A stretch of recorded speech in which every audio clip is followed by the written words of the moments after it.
Saludos, hoy estamos en el libro de Proverbios, el libro de Proverbios. El libro de Proverbios es uno de estos libros de la Biblia que mucha gente piensa conocer el libro muy bien, piensan que eso es un libro muy fácil de entender, no es como, no sé, Eclesiastés o Cantar o Levítico, que tiene muchas cosas exóticas.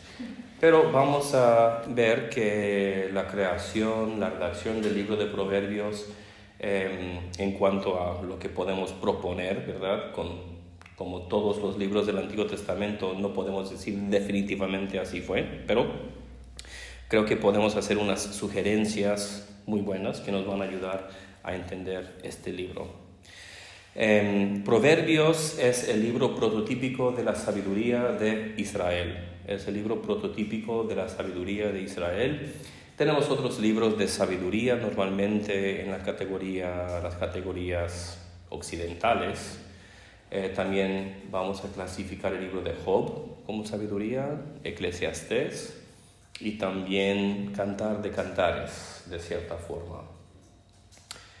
Hay libros deuterocanónicos que tratan también la sabiduría. El libro más conocido se llama Eclesiástico, no Eclesiastés, Eclesiástico, que también se le llama Sirach por el autor.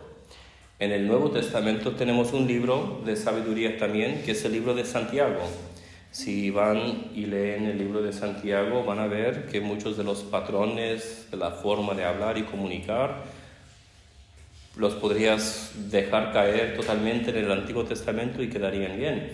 Incluso un rabino que estaba comentando sobre Santiago dijo, aquí en todo libro hay dos referencias a Jesús.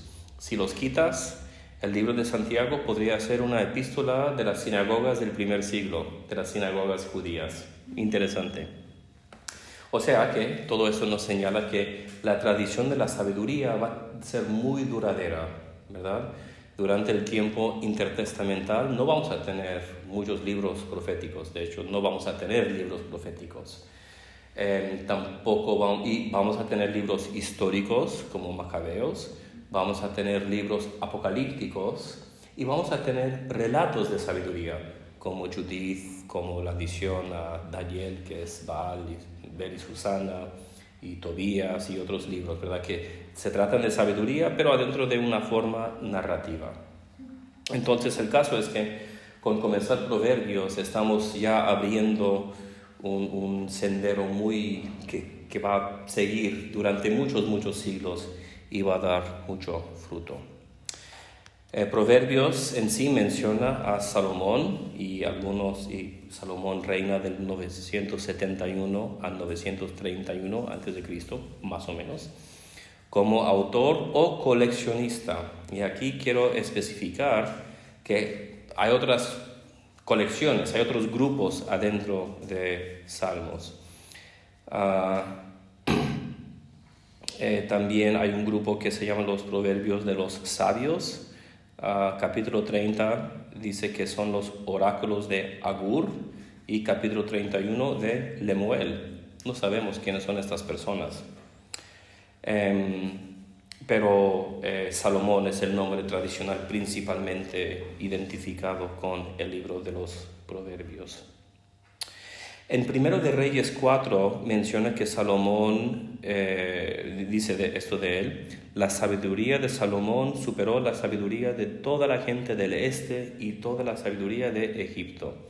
También habló 3,000 proverbios y sus canciones fueron 1,005. Sin embargo, esta descripción de los proverbios de Salomón no queda muy bien con el libro de Proverbios, porque esto parece que son observaciones en cuanto a la naturaleza, los animales, las plantas, y por lo general adentro del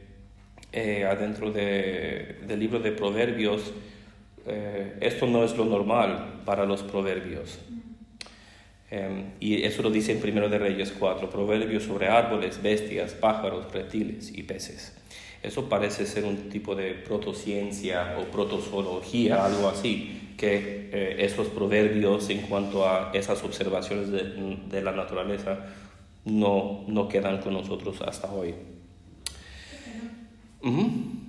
No, nada. ¿Sí? Qué pena. Ah, qué pena. Sí, qué pena. Sí, y bueno, igual con los libros el libro de Reyes que vimos ayer, ¿verdad? Dice, ay, si quieres más, puedes ver las crónicas de los reyes de Israel. Y dices, oh, qué interesante sería tener eso. Si te interesa más sobre este hombre, ve las crónicas o las guerras de los reyes de Judá o algo así. Pero no tenemos estos libros hasta hoy. Hoy muchos eruditos afirman que la mayoría de los proverbios se escribieron más tarde que la época de Salomón, y muchos intérpretes atribuyen la mayor parte del contenido del libro y ciertamente su forma final al periodo post-exílico. Sin embargo, hay poca evidencia clara para apoyar tal escepticismo. El hebreo de Proverbios no es demostrablemente de una variedad muy tardía y no hay fragmentos de evidencia histórica dentro del texto en sí que hablan en contra de un origen en el siglo X. O sea, no estoy diciendo aquí, sugiriendo que todos los proverbios y la redacción final fue durante el siglo X, o sea, durante el reino de Salomón. Pero lo que me parece que podemos sugerir es que el principio de la escritura y de la colección de los salmos es durante el siglo X, igual que el Salterio, se va añadiendo, ordenando, organizando más y llega a su compilación y redacción final probablemente durante el exilio. Una de las preguntas más interesantes es en cuanto al motivo y el propósito de este libro. ¿Alguien se ha pensado alguna vez en por qué alguien, un grupo de personas, o probablemente a través de siglos, tomó el tiempo en hacer una colección de proverbios? Es también interesante notar que algunos de estos proverbios, tenemos estos proverbios de Egipto, de Babilonia, de otros países que son incorporados en proverbios. Esto nos guía a una pregunta teológica interesante. ¿Cómo es que un proverbio de origen pagano puede ser incorporado en la palabra de Dios? ¿Okay? Interesante ver esta pregunta. Entonces, ¿qué podemos identificar como el propósito inicial? Porque va desarrollando y cambiando. Pues en el Medio Oriente y en esos tiempos, estamos hablando durante el tiempo de Salomón y siglos antes, era un costumbre conocido tener una colección de enseñanzas básicas que eran fáciles de aprender para enseñar e instruir a los nobles, a los jóvenes, especialmente hombres, que iban a ser los asistentes a los reyes o faraones, pero que también iban a tener un rol en gobernar al pueblo. Y parece que históricamente esto es el propósito inicial de Proverbios, de tener una colección de proverbios, de enseñanzas, para tratar de ayudar a esta gente que no era campesino, no era pobre, pero tampoco iba a ser rey o príncipe algún día, pero iba a tener una responsabilidad hacia el rey, y por eso encontramos algunos proverbios que te hablan de cómo portarte con el rey, ¿verdad? Pero también era importante para ellos entender cómo era la vida del campesino, del forastero, de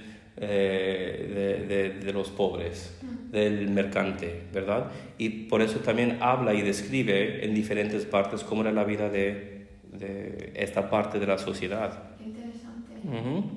Entonces podemos imaginar diferentes grupos, hijos de nobles ya que tenían 13, 14, 15 años. En la tradición hebrea actual es a los 13 años que el joven vuelve hombre, hacen el bar mitzvah. Creo que no lo hacían hace 1000 años antes de Cristo, pero para que vean que las culturas tradicionalmente no esperaban hasta que uno tuviese 25 años para ser adulto. Era 13, 15, 16 en casi todo el mundo.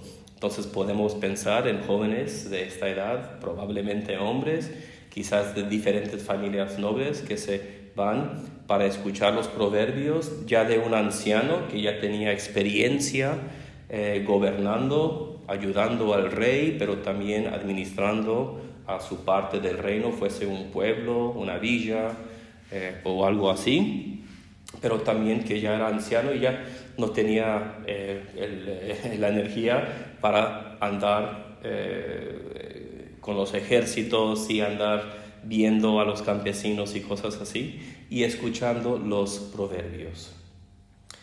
Pero después no hay que parar con eso, porque vemos con los proverbios lo que podríamos llamar la democratización de la tradición de sabiduría, la democratización de la sabiduría de Israel. Porque en otras culturas del Medio Oriente parece que la tradición de la sabiduría quedó con estos grupos de nobles o quizás grupos sacerdotales. Pero con tiempo la tradición de los proverbios se va ajustando, expandiendo para que se pueda usar para toda la sociedad de Israel.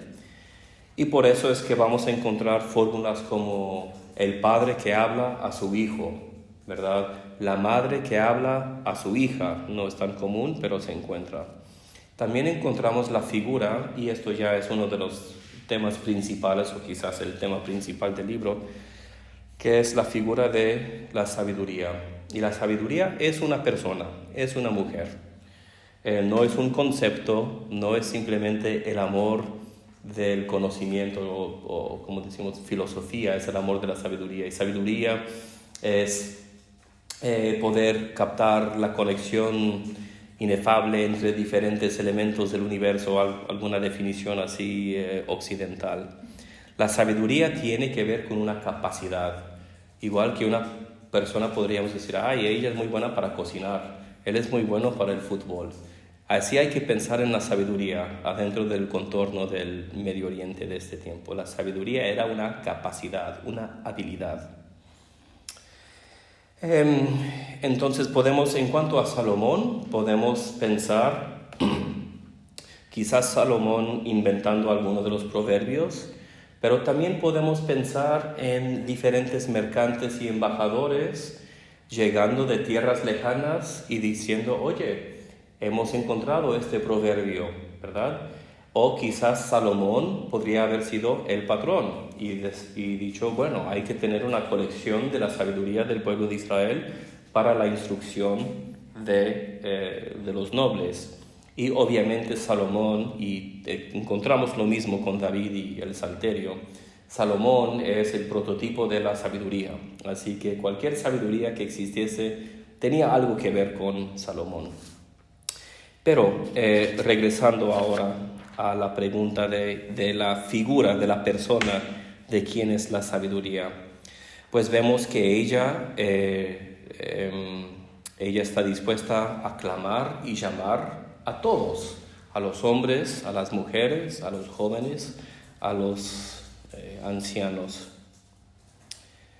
Vamos a ver que la sabiduría va a desarrollar durante el tiempo intertestamental. En el libro de otro canónico de Sirach o Ecclesiasticus, que es diferente a Eclesiastés, en el capítulo 24, que lo podemos leer más tarde, vemos un desarrollo sorprendente de quién es la sabiduría.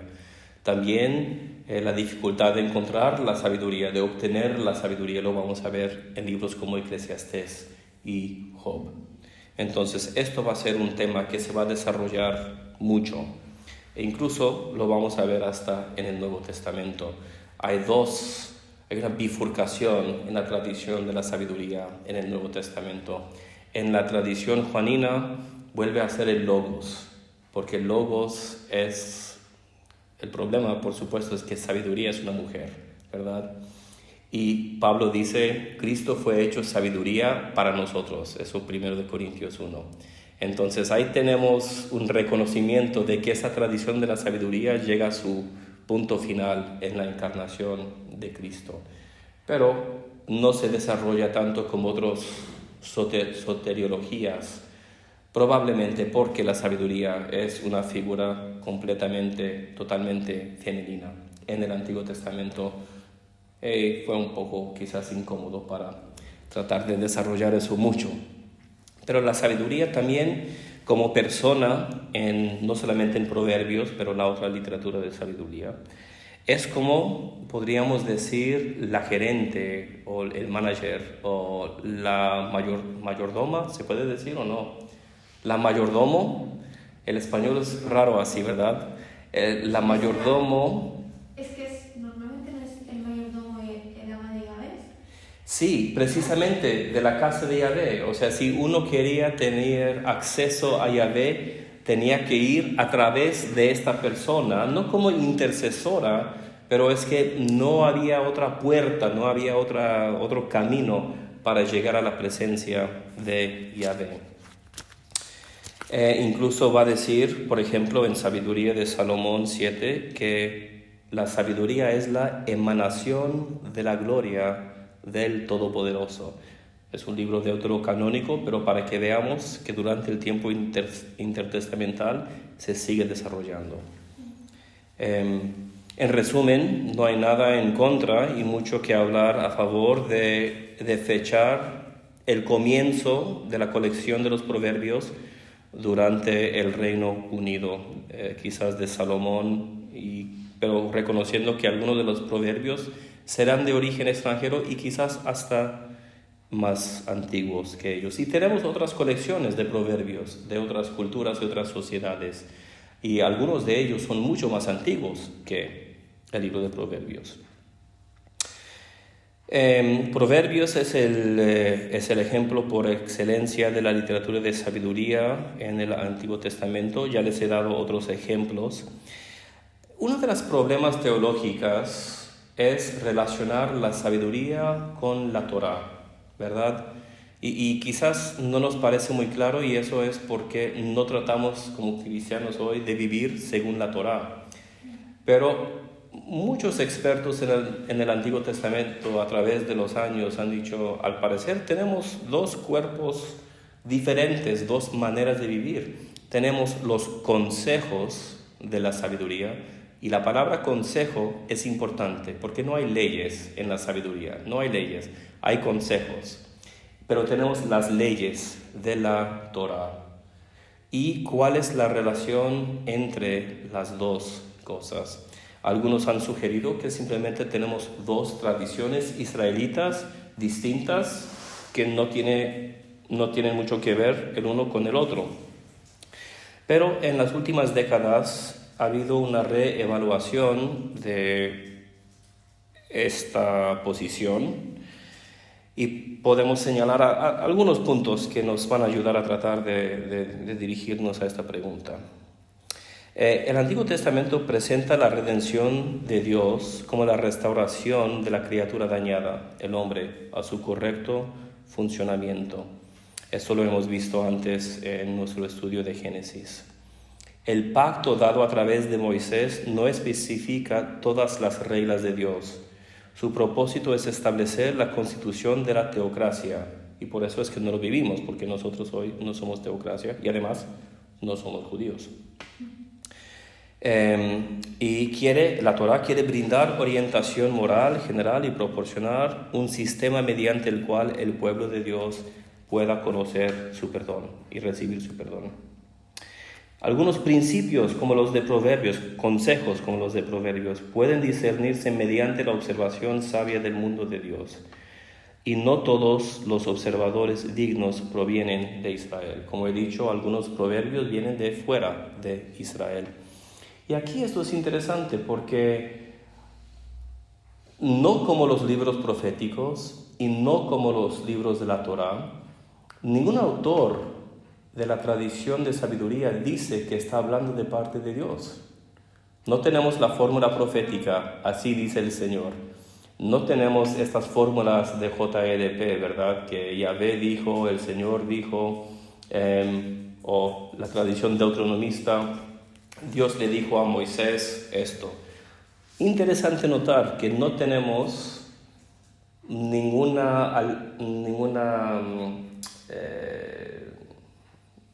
ninguna proposición de parte de los autores de que están hablando de parte de Dios o de que esta es revelación, que nos habla aquí de una diferencia entre la Torá, que sí dice ser claramente de Dios por Moisés, interpretado en diferentes maneras en diferentes tiempos por el pueblo, pero en su origen divino.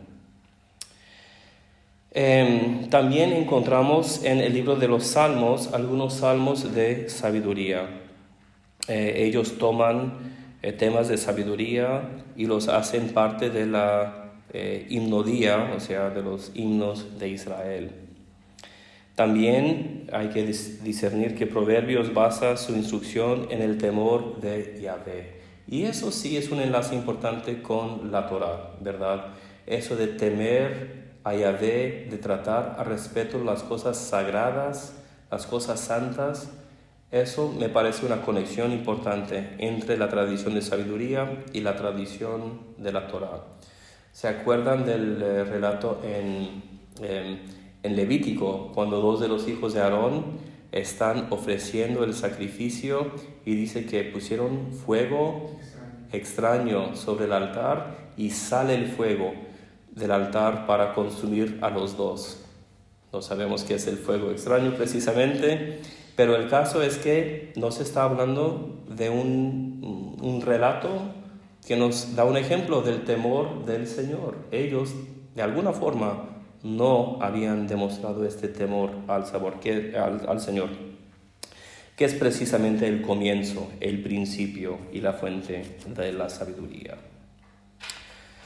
Podemos también, aquí tengo algunos versículos que hablan de la ley de Moisés y de sabiduría, pero en vez de simplemente leer un montón de versículos vamos a seguir. Pero sin embargo, Proverbios y la literatura de sabiduría no es lo mismo que la ley o los profetas. El término clave de sabiduría, la palabra sabiduría en hebreo es jochma, y otra vez en el contexto semítico se habla de una habilidad, una capacidad, no tanto un trato o una característica de una persona.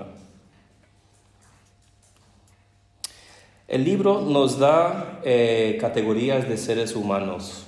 El libro nos propone que hay categorías de seres humanos. Habla del simple, el joven, el sabio y el que entiende. Ahora, diferentes traducciones obviamente van a tener diferentes palabras para describir a estas personas. Por ejemplo, el simple a veces vamos a encontrar el insensato o el tonto. Hay que reconocer eso, pero aún así, reconociendo que cada traducción puede ir con diferentes palabras, tenemos categorías de personas.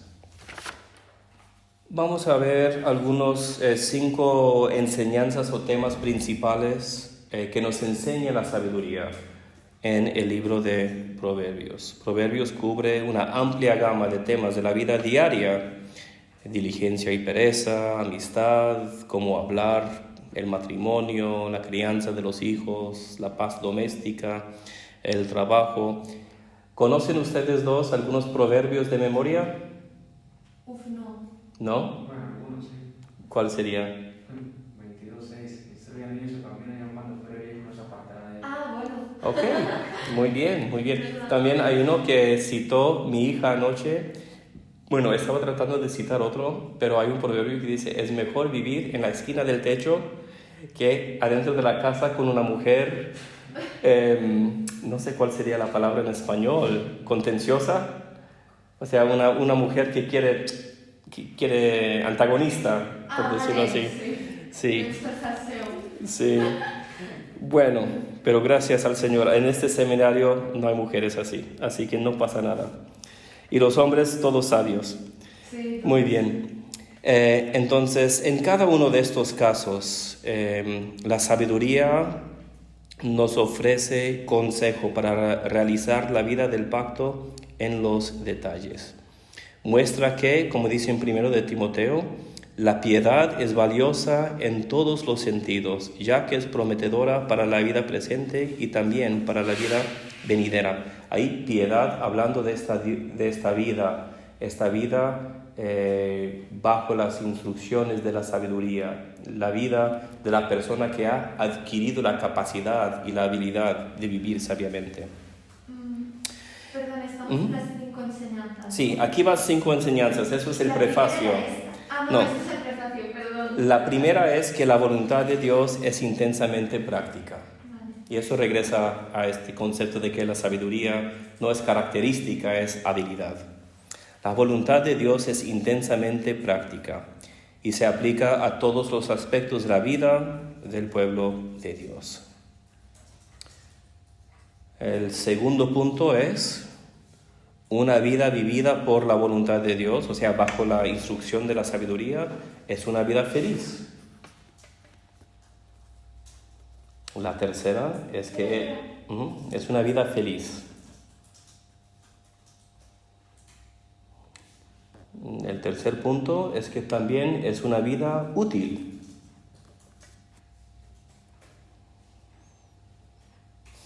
El cuarto punto es la vida sabia, la vida vivida bajo la voluntad de Dios. Es una vida que uno tiene que buscar, estudiar y perseguir. O sea, no es simplemente una cosa que te sucede y fácilmente. Requiere trabajo y esfuerzo para averiguar y encontrar cómo vivir esta vida. Este tema de buscar la sabiduría lo vamos a encontrar en Eclesiastés y en Job. Job, el capítulo central, se trata de la sabiduría y compara la sabiduría con gemas y oro y que aún si tienes que ir al centro de la tierra y quizás no lo vas a encontrar, ¿verdad?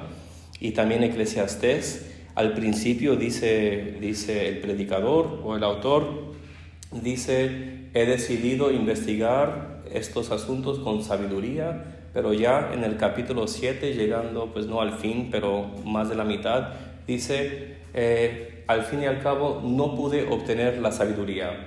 Entonces aquí la sabiduría es tan buena, enriquecedora, pero no debemos de pensar que es una cosa que es fácil de captar o de aprender. Y el quinto punto es, tal vida sí está disponible para aquellos que la persiguen. Y por eso es que, regresando a Proverbios, ella es la mujer que está en, ¿cómo se llama?, donde cruzan los caminos, ¿verdad? Y está llamando, está clamando, ¿verdad? Ven a mí, todos los insensatos, todos los jóvenes, todos los hombres, venid a mí. Pues y finalmente, ¿qué podemos decir en cuanto a Proverbios y la salvación? Porque otra vez, igual que Proverbios y la Torá, nos solemos tratar de conectar las dos cosas y se puede hacer, pero no es obvio cómo se hace. Podemos tratar de relacionar la tradición de sabiduría a la salvación y específicamente Proverbios. La historia de la salvación generalmente trata con la historia general de la obra de Dios en llamar, preservar y dar forma a un pueblo para sí mismo, a través del cual traerá bendición al mundo entero, primero en Israel, después en la Iglesia. También implica el desarrollo de la revelación de Dios, especialmente la idea en desarrollo de quién será el Mesías y qué hará. A primera vista, Proverbios tiene poco que ver con esto, enfocado en la vida diaria de los miembros del pueblo de Dios. Sin embargo, tiene mucho en todos los sentidos para ofrecer. Primero, las personas en Proverbios son las personas del pacto de Dios y los reyes son davídicos. O sea, cuando habla Proverbios del rey, que a veces lo hace, está hablando de alguna forma del cumplimiento del pacto davídico en Jesús, el hijo de David. Y segundo, por la preocupación por el bienestar de la gente en su conjunto, nunca está ausente del libro. Esto nos recuerda, o me recuerda a mí, de cómo termina Pablo muchas de sus cartas, ¿verdad? Después de orar y bendecir, y después de doxologías y resolver problemas de liderazgo y dones espirituales y de doctrina y quién sabe qué más, ¿qué suele hacer Pablo al final de sus cartas? dar consejos de cómo llevar la vida cotidiana en la iglesia, ¿verdad?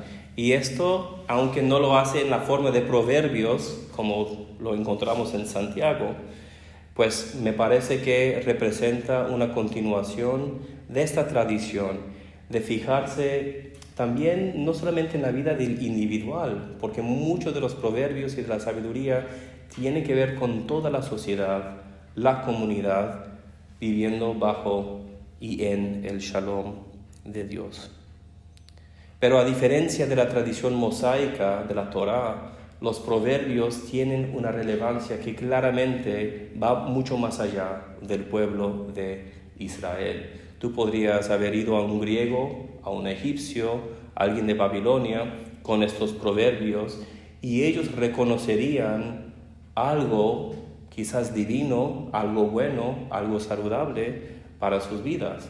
Mientras si ibas a ellos con parte del libro del pacto o el libro de la ley, dirían, ¿esto qué es? Esto no nos pertenece a nosotros. Entonces la tradición de sabiduría, específicamente proverbios, pero toda la tradición tiene una voz universal, tiene una voz que alcanza mucho más allá del pueblo de Israel.